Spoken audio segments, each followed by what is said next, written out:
Right now we're in Berlin-Wilmersdorf, in front of the house where Remarque lived during most of his time in Berlin. He came here in 1925 from Hanover because he had gotten a job as an editor at a magazine, and he himself perpetuated this myth that he had actually written this novel in 6 weeks.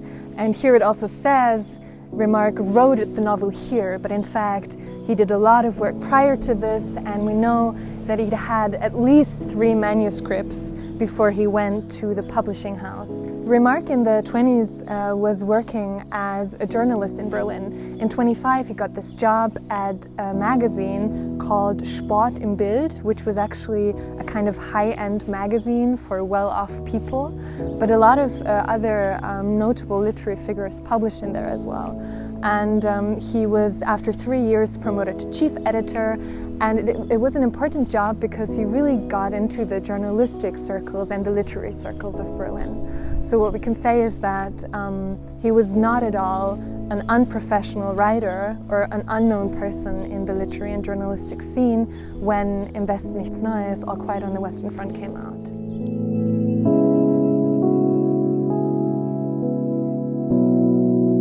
Berlin was already a pretty dense place to be.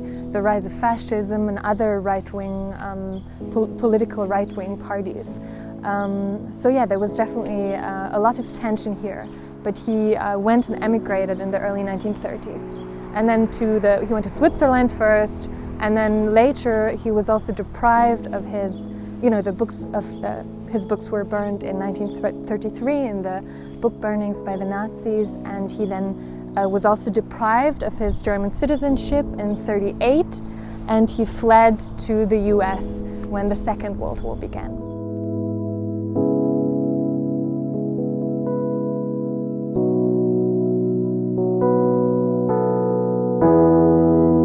So here we were standing in front of the Metropole, which was a cinema in the late 20s. And in 1930, it was a place where the German premiere of the American film All Quiet on the Western Front, Beilu's Milestone, the Hollywood movie, was taking place. And it was a really interesting and important and horrible event in many ways, because this was disturbed by the National Socialists.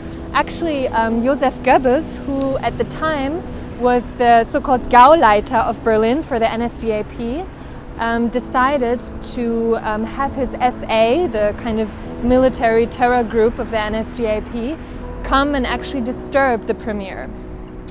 So they went in and they harassed people and intimidated people, and I think threw some stink bombs and stuff like that, and let loose some mice just to cause chaos.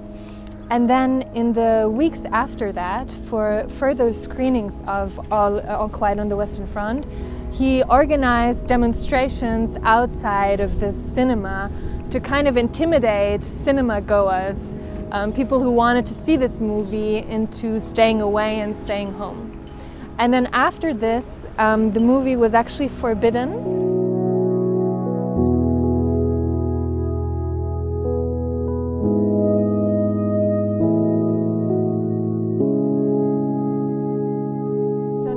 Have arrived at the place. This was the place where on 10th of May 1933 something really abominable happened. It was the highest point of a propaganda campaign done by National Socialist students, and they burned books. They burned thousands and thousands of books by writers, intellectuals, public figures, academics that they deemed anti-German. And Remarque and Im Westen nichts Neues in particular was one of the things that they deemed anti-German.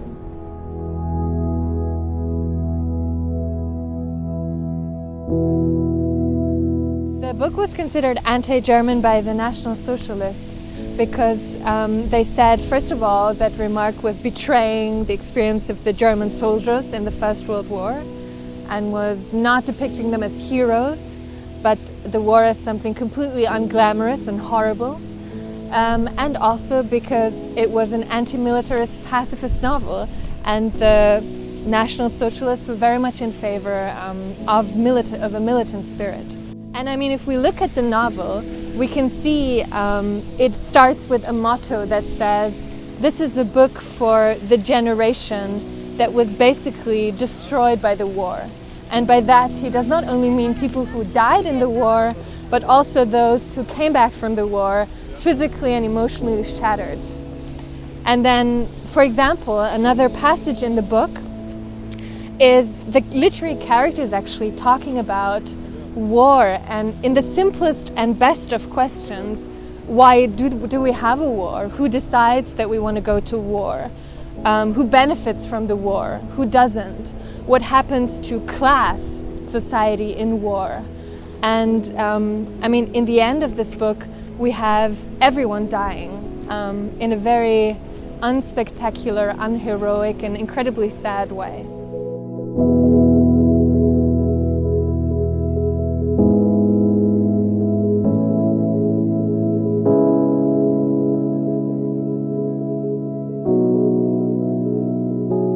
The success of All Quiet on the Western Front by Remarque definitely did not come out of nothing. Remarque knew that in 28-29, the 10th anniversary of the end of the First World War was coming up, and he wanted to write something that was a comment on that. So there was a lot of discursive activity around the interpretation of the First World War in 28 and 29. And Remarque knew that. So he wrote this novel and wanted to publish it exactly at the time. And also his publishing house, Ullstein, knew that. And what they did was they did a very elaborate publishing campaign and promotion campaign around this novel.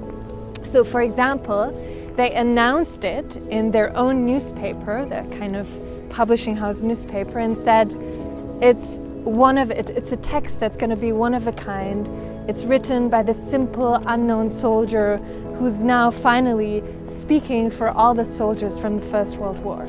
And the reactions after that were a bit more sharp and began to become a bit more critical. For example, inside of Germany, from the political left, some voices were saying, well, this book doesn't really talk about the social causes of the war. It just shows that the war is horrible, but it doesn't go to the roots.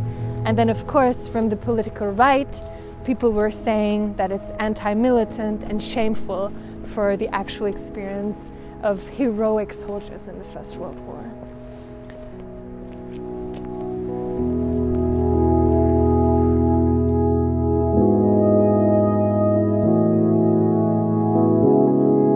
Remarkable is that it immediately became an international bestseller.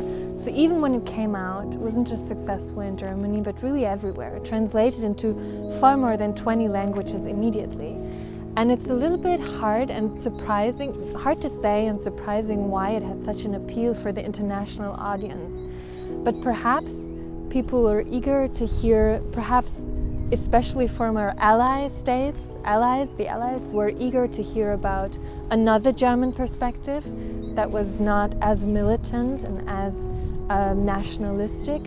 And perhaps also it played an important role that this book was considered by many people to be non-partisan. So it seems to have this almost universal message of, there's no point in dying and killing. That doesn't seem to be bound to political ideologies or doesn't seem to be confined to, a nation only. He always said that, people won't remember the exact numbers of the First World War, but if I tell them one story about an individual and I tell it right, they will remember this. So he was considering the fate and the reflections and the experiences of the individual to be the best war memorial in a way.